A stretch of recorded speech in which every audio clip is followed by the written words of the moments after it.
Hello नमस्कार दोस्तों। आप जुड़ चुके हैं इनोवेटिव ज्योतिष से और मैं आपका astrology friend doctor Mahesh Joshi आप सभी का स्वागत करता हूं। आज हमारी विवेचना का विषय है कि कुंडली को देखकर हम किस तरीके से निर्धारित करेंगे कि किसी व्यक्ति को कौन सी एजुकेशन लेनी चाहिए, कौन सा प्रोफेशन लेना चाहिए, किन सोर्सेज से उसके पास धन या वेल्थ आएगी। ऐसे ही सभी प्रश्नों को यहाँ पर हम डिसाइड करेंगे कि हम एक कुंडली को देखकर किस तरीके से निर्धारित करें। आप अपनी कुंडली पर, अपने बच्चों की कुंडली पर देखकर कैसे पता करें कि उन्हें कौन सा सब्जेक्ट दिलाना है। यदि आप एस्ट्रोलॉजी करते हैं तो आपके नेटिव जो भी जातक आपके पास आते हैं उनकी कुंडलियों में देखकर आप किस तरीके से बताएं। ये जो भी मैं सूत्र बता रहा हूं ये नाड़ी ज्योतिष पर बेस्ड है। वैदिक एस्ट्रोलॉजी में और भी कई तरीके से इन चीज़ों को बताया जाता है। नाड़ी ज्योतिष का बेसिक आधार केवल प्लेनेट है और प्लेनेट की युति, कंजंक्शन, प्लेनेट का एस्पेक्ट और प्लेनेट किस तरीके से कितने डिग्री पर आपकी कुंडली के अंदर रखे हुए हैं, किन राशियों में है, इस पर ही आधारित है। यहां पर हाउसेस का कोई भी सिग्निफिकेशन नहीं होता। भृगुनंदी नाड़ी एस्ट्रोलॉजी के अंदर हम जुपिटर को सेल्फ का कारक मानते हैं, एक इंसान का कारक मानते हैं। मरकरी को विद्या का कारक मानते हैं और शुक्र को वेल्थ का कारक मानते हैं। इसी तरीके से सैटर्न या शनि को हम कारक मान के चलते हैं, कारोबार, प्रोफेशन या व्यवसाय का। इसी चीज पर फोकस करते हैं। भृगुनंदी नाड़ी का एक दूसरा और बहुत इंपॉर्टेंट नियम है। यहां पर कौन सा प्लेनेट किससे जाकर मिलेगा, कौन सा प्लेनेट किससे मिलकर आया है, इसके बेसिस पर हम निर्धारित करेंगे कि उस व्यक्ति के अंदर कौन से गुण जन्मजात मौजूद है और कौन से गुणों वो आगे जाके ग्रहण करने वाला है, किससे मिलने वाला है। इसको समझने के लिए मैं वन बाय वन यहां पर बताने की कोशिश करूंगा। सबसे पहले यहां पर हम देखते हैं इस पर्सन के बारे में जानना है जिसकी भी मैंने कुंडली लगाई हुई है। यह हाइपोथेटिकल कुंडली है। अभी 7 फरवरी को मैं वीडियो बना रहा हूं। इस समय की कुंडली ये बनाई है मैंने 18:16 पर। इस समय पर जो भी बच्चा जन्म लेगा उससे रिलेटेड हम चीज़ों की यहाँ पर बात करेंगे। तो हमारा थोड़ा वीडियो होगा छोटा, बहुत लंबा वीडियो मैं इसको नहीं करूँगा। इससे पहले मैं आपको बता देता हूँ मेरे मार्च और अप्रैल मंथ के अंदर बहुत ही इंपॉर्टेंट कोर्सेज आने वाले हैं। आप में से जो भी ज्वाइन करना चाहें डिस्क्रिप्शन बॉक्स में मेरा नंबर दिया हुआ है, उस पर आप कांटेक्ट कर सकते हैं। Mainly medical astrology, Jaimini astrology, Bhrigu Nandi Nadi का डिटेल कोर्स, केपी एस्ट्रोलॉजी का डिटेल कोर्स और बर्थ टाइम रेक्टिफिकेशन के कोर्सेज आएंगे। आप जिन्हें भी ज्वाइन करना चाहें मेरे नंबर पर मैसेज करेंगे तो आपको डिटेल्स मिल जाएगी। और चैनल अभी तक आपने सब्सक्राइब नहीं किया है तो आप सब्सक्राइब कर लें जिससे नई नई जानकारी आपके पास आती रहे। अब इस व्यक्ति के बारे में मुझे थोड़ा सा आइडिया लगाना है। तो इस व्यक्ति के बारे में आइडिया लगाने के लिए हम किसी के बारे में भी आइडिया लगाना चाहते हैं, उसकी कुंडली में आप जुपिटर को सबसे पहले देख लीजिए। जुपिटर जीव कारक होता है और सेल्फ को रिप्रेजेंट करता है। हमें हमारी कुंडली का जुपिटर रिप्रेजेंट करता है। भृगुनंदी नाड़ी के अंदर कोई लग्न नहीं होती, जो जुपिटर बैठा है वही लग्न है। आप स्वयं जुपिटर हैं तो जुपिटर की स्थिति आपके बारे में बताएगी। तो यहां पर मैं आपको जुपिटर के बारे में बताऊंगा। देखिए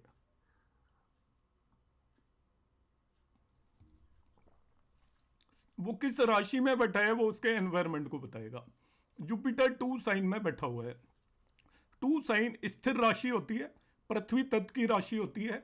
तो 2 साइन में जुपिटर बैठ गया और ये शुक्र की राशि होती है। तो स्थिर राशि में जुपिटर बैठा हुआ है तो उससे हम ये कंक्लूड कर सकते हैं ये पर्सन थोड़ा स्थिर नेचर का होगा। ये पृथ्वी तत्व की राशि भी है तो जीव जो है इसका वो स्थिर राशि में है तो ये स्थिर नेचर का होगा। अपनी हालात को चेंज करने में इसका ज्यादा बिलीव नहीं रहेगा। ये उधर उधर भटकने में बिलीव नहीं करेगा। अपनी यथा स्थिति बनाए रखने की ये कोशिश करता रहेगा हमेशा। फर्दर ये जुपिटर की राशि है तो वो शुक्र की राशि है। तो वीनस एक्चुअली एक आपका लग्जरी कारक प्लेनेट है। तो वीनस की राशि में बैठा हुआ है तो ये अपनी स्थिति पर लग्जरी क्रिएट करने की कोशिश करेगा जिंदगी भर और अपनी लाइफ के अंदर सुख सुविधाओं को पैदा करने की कोशिश करेगा। और जिन सुख सुविधाओं में रह रहा है उनसे बाहर निकलने में इसे बड़ी तकलीफ होगी और ये बिल्कुल भी उन्हें छोड़ने की कोशिश नहीं करेगा। हम इस तरीके से कंक्लूड कर सकते हैं। भृगुनंदी नाड़ी में कोई भी प्लेनेट किस एनवायरनमेंट में बैठा है उस पर बहुत ज्यादा निर्भर करता है उस प्लेनेट के सिग्निफिकेशंस। अब दूसरी बात यहां पर हम देखते हैं कि इसके पीछे कोई प्लेनेट है क्या। यदि इसके 12वें भाव में पीछे कोई भी प्लेनेट यहाँ पर नहीं बैठा हुआ है। यदि पीछे कोई भी प्लेनेट बैठा होता है तो वो उसके गुण ही इसके अंदर ऑलरेडी प्रेजेंट होते हैं। मगर यदि पीछे कोई भी प्लेनेट बैठा हुआ नहीं है तो हम उसके बारे में यहाँ पर डिस्कस नहीं करेंगे। इससे जस्ट आगे प्लेनेट आप देखिए मून बैठा हुआ है। तो जुपिटर के आगे जब भी मून बैठा होगा, भृगुनंदी नाड़ी के अंदर मून एक्चुअली मूवमेंट को रिप्रेजेंट करता है, अनस्टेबिलिटी को रिप्रेजेंट करता है, ब्लेम को भी रिप्रेजेंट करता है। तो इस व्यक्ति के व्यक्तित्व के अंदर क्योंकि मून आगे आकर बैठा हुआ है, और आप यदि वैदिक एस्ट्रोलॉजी में देखें तो ये बहुत स्ट्रॉन्ग योग होता है जिसे हम गज केसरी योग बोलते हैं। तो यहाँ पर चंद्रमा जुपिटर के जस्ट आगे बैठा हुआ है तो इसकी लाइफ के अंदर अनस्टेबिलिटी बनी रहेगी। इसका चंद्रमा एक्चुअली इसके ऊपर ब्लेम भी लगवा सकता है, और यहाँ पर इसकी नेचर ये होगी कि मैं एक जगह पर स्थिर रहूं, मगर चंद्रमा इसको स्थिर नहीं रहने देगा और इसका प्लेस डिस्प्लेसमेंट कराएगा। जहां इसकी बर्थ होगी वहां से इसको दूर ले जाने की कोशिश करेगा, और डेफिनेटली ये बहुत ही जल्दी पैदा होते ही ये दूर जाएगा। अपनी मदर से बहुत ज़्यादा एसोसिएटेड होगा ये, क्योंकि यहाँ पर मून का एसोसिएशन है, मून का कंजंक्शन है जुपिटर के साथ। मून आपके डिस्प्लेसमेंट को रिप्रेजेंट करता है, ये डेस्टिनी ब्रेकर है। ये जुपिटर इसका जीव ये जहाँ पर भी पैदा होगा, क्योंकि मून का इसके साथ कंजंक्शन है, तो पैदा होते ही ये डेफिनेटली अपनी माँ के साथ कहीं दूसरी जगह पर डिस्प्लेस होगा, इस बात की भी संभावना है। इसके अगले भाव में, दूसरे भाव में हम जाकर देखते हैं मार्स से। तो जुपिटर आगे जाकर मार्स से मीट करेगा। मार्स भी डेस्टिनी ब्रेकर होता है, भृगुनंदी नाड़ी में कोई अच्छे रिजल्ट नहीं देता। अब जुपिटर मार्स से जाकर मीट करेगा, और मार्स यहाँ पर रेट्रोगेट है, तो रेट्रोगेट प्लेनेट अपने पिछले भाव में भी चला जाता है। तो जुपिटर का जो मार्स से मिलन है वो ये इंडिकेट करेगा कि इस पर्सन का एक्सीडेंट होगा। मार्स एक्सीडेंट का कारक होता है, और इसके चोट भी लग सकती है। चोट कहाँ लगेगी वो इंडिकेट करता है मार्स किस राशि के अंदर बैठा हुआ है। मार्स 3 साइन के अंदर बैठा हुआ है, रेट्रोगेट होकर 2 साइन में भी आएगा, तो 3 साइन इंडिकेट करता है आपके गले के पोर्शन को। तो गले के पोर्शन में इसके कहीं पे ही हाथों को भी इंडिकेट करता है। हाथों में भी डेफिनेटली एक पर्टिकुलर टाइम पर, जिसको भी मैं निकालना बता सकता हूँ, मगर मैं यहाँ पर टाइमिंग नहीं कर रहा हूँ, तो इसको डेफिनेटली हाथों में चोट लगेगी, फ्रैक्चर हो सकता है, इस तरीके के हम इंडिकेशन दे सकते हैं। तो ये मैंने छोटी सी चीजें इस पर्टिकुलर पर्सन के बारे में यहाँ पर बताई। अब इसको एजुकेशन आपको देखनी है, तो एजुकेशन देखने का देखिए क्या तरीका होता है। एजुकेशन या शिक्षा का कारक भृगुनंदी नाड़ी के अंदर मरकरी या बुध होता है। आप मरकरी की स्थिति कुंडली के अंदर देख लीजिए। यहाँ पर मरकरी बैठा हुआ है आपका 10 साइन के अंदर, इसकी मित्र राशि है, एनवायरमेंट ठीक है, मूवेबल साइन है, तो मरकरी भी मूवेबल साइन के अंदर बैठा हुआ है, चलायमान साइन के अंदर बैठा हुआ है। चलायमान साइन का मतलब यह है कि मरकरी इसकी बुद्धि को भी रिप्रेजेंट करता है, इसकी बुद्धि काफ़ी ज़्यादा चलायमान होगी। चलायमान बुद्धि का मतलब ये पर्सन बहुत इंटेलिजेंट होना चाहिए। जिसकी बुद्धि स्टैटिक होती है उसको चीज़ें आसानी से समझ में नहीं आती, वो एक जगह पर ध्यान रखता है, इधर उधर की चीज़ें नहीं समझ पाता। मगर जब भी मूवेबल साइन के अंदर मरकरी होगा तो आप ये मानकर चलिए उस व्यक्ति का जो दिमाग है इधर उधर चारों डायरेक्शन में चलेगा, और चलायमान बुद्धि होगी। इस तरीके से हमें इसको इंटरप्रेट करने की जरूरत है। अब मरकरी से पीछे क्या कोई प्लेनेट बैठा है क्या? इससे जस्ट पिछले भाव में कोई भी प्लेनेट नहीं बैठा हुआ है, तो ये इस जन्म में न्यूट्रल आएगा। एक तरीके से बहुत सारी चीजें पिछले जन्म से लेकर नहीं आएगा, तो इस जन्म में जो सीखेगा उसके बेस पर ये आगे बढ़ेगा। इसके माइंड पर कोई बैगेज नहीं होगा पूर्व जन्म का। अब ये यहाँ पर हम आगे जाकर देखते हैं, तो मरकरी जस्ट आगे जाते ही सूर्य से मिलता है, और सूर्य नेम फेम का कारक है, पिता का कारक है, बड़े भाई का कारक है, और इसके जो एजुकेशन पर पिता का असर होगा। मगर जब मैं एजुकेशन पे रेस्पेक्ट में देखूं तो जो सूर्य है वो पॉलिटिकल साइंस का कारक है, डॉक्टर भी बनते हैं सूर्य से। तो या तो ये आपका सूर्य से रिलेटेड कोई एजुकेशन लेगा, डेफिनेटली ऐसा ही होगा, या तो ये डॉक्टर बनेगा, या फिर हम कह सकते हैं कि ये पॉलिटिकल साइंस से रिलेटेड किसी न किसी शिक्षा को इसे लेना चाहिए, या उस तरीके की ये कोई भी एजुकेशन लेगा। तो हम इसको जब भी मरकरी को हम देखेंगे तो मरकरी किस प्लेनेट के साथ युति में है। हालांकि हम इसका त्रिकोण भी देखेंगे, ट्राइन भी हमें देखना चाहिए, मगर यहाँ पर मैं बेसिक आइडिया दे रहा हूँ। हर एक चीज को पढ़ने के लिए हमें डिटेल में जाना पड़ेगा और डिटेल में उन चीजों को समझना पड़ेगा। मगर आप इन जनरली आइडिया लगा सकते हो कि ये पर्सन आगे जाके इसकी एजुकेशन में सन के करैक्टरिस्टिक आएंगे, सूर्य के करैक्टरिस्टिक आएंगे। तो सूर्य ये भी इंडिकेट करता है कि इसकी जो शिक्षा है वो भी वही हो सकती है जो इसके पिता की शिक्षा है। मैं नए इंटरप्रिटेशन दे रहा हूँ और लोगों से। पिता की शिक्षा का मतलब इसके पिता सपोर्ट डॉक्टर हैं तो ये हो सकता है डॉक्टर हो, पिता पॉलिटिशियन हो तो ये पॉलिटिकल साइंस पढ़ेगा, पिता है यदि इसके लॉयर हैं तो ये लॉयर पढ़ेगा, हालांकि सन लॉ का कारक नहीं है, मगर इसकी एजुकेशन पिता से रिलेटेड होगी, इस बात की पूरी पूरी संभावना है। फर्दर यदि आपको इसी नेटिव का लाइफ के अंदर देखना है कि वो कौन सा कारोबार करेगा, उसके लिए कौन सा कारोबार ठीक है, तो भृगुनंदी नाड़ी के अंदर कारोबार का कारक सैटर्न होता है। अब हमें इसके कारोबार को निर्धारित करना है। इसकी कुंडली को हम ध्यान से देखें तो इससे जो पीछे ये मिलकर आ रहा है, इससे सैटर्न को आप देखेंगे कारोबार के लिए। सैटर्न यहाँ पर बहुत अच्छी स्थिति में बैठा है, स्वयं राशि के अंदर बैठा है, भाव वगैरह यहाँ पर नहीं देखते, तो स्वयं राशि में स्ट्रॉन्ग होकर बैठा है, आपको मालूम है, मगर इसकी स्ट्रेंथ इसकी स्वयं राशि पर डिपेंड नहीं करेगी, आगे जाके किससे मिलेगा उस पर डिपेंड करेगी। मगर किससे मिलकर आया है, जो इससे जस्ट पीछे है वो सूर्य है। तो इसके कारोबार के अंदर राशि और गवर्नमेंट, वो पहले से ही ऐसी चीजें इसके अंदर होंगी कि आपका गवर्नमेंट से रिलेटेड या अथॉरिटी से रिलेटेड चीजें जन्मजात लेकर आएगा। इसका नेचर इस तरीके का होगा, इसके अंदर रूल करने की पावर ऑलरेडी होगी बाई बर्थ, इस तरीके से होगा, लीडर होगा मासिस का, या राजा टाइप इसकी नेचर होगी बाई बर्थ, उस तरीके की नेचर लेकर आएगा। ये जहां पर भी लोगों में जाएगा वहां पर ये राज करेगा, उस तरीके की नेचर। आप देखते हैं बहुत लोग बाई बर्थ पॉलिटिशियन होते हैं, तो ये बाई बर्थ पॉलिटिशियन होगा, एक सर्टेनिटी है, मैं आपको बता रहा हूं। This person will be by birth politician होगा, ये जहां पर भी होगा उस तरीके का पॉलिटिशियन होगा जो कि रूल कर पाएगा। एक पॉलिटिशियन वो होते हैं जिसे लोग पसंद नहीं करते और उनके हाथ में सत्ता नहीं आती, मगर इसके अंदर इस तरीके के करैक्टरिस्टिक, क्योंकि इससे जस्ट पहले सूर्य है और सूर्य अथॉरिटी को रिप्रेजेंट करता है। आजकल राजा नहीं होते तो आजकल आप उसे पॉलिटिशियंस बोल सकते हो, सूर्य पॉलिटिशियंस को रिप्रेजेंट करता है, नेम फेम को रिप्रेजेंट करता है, तो उस तरीके की चीज ये बाई बर्थ अपने अंदर लेकर आएगा। अब लेकर आया है सैटर्न, इसके बाद इसका आगे फ्यूचर क्या आने वाला है, तो आप आगे जाके देखोगे तो ये राहु से मिलने वाला है और वीनस से मिलने वाला है।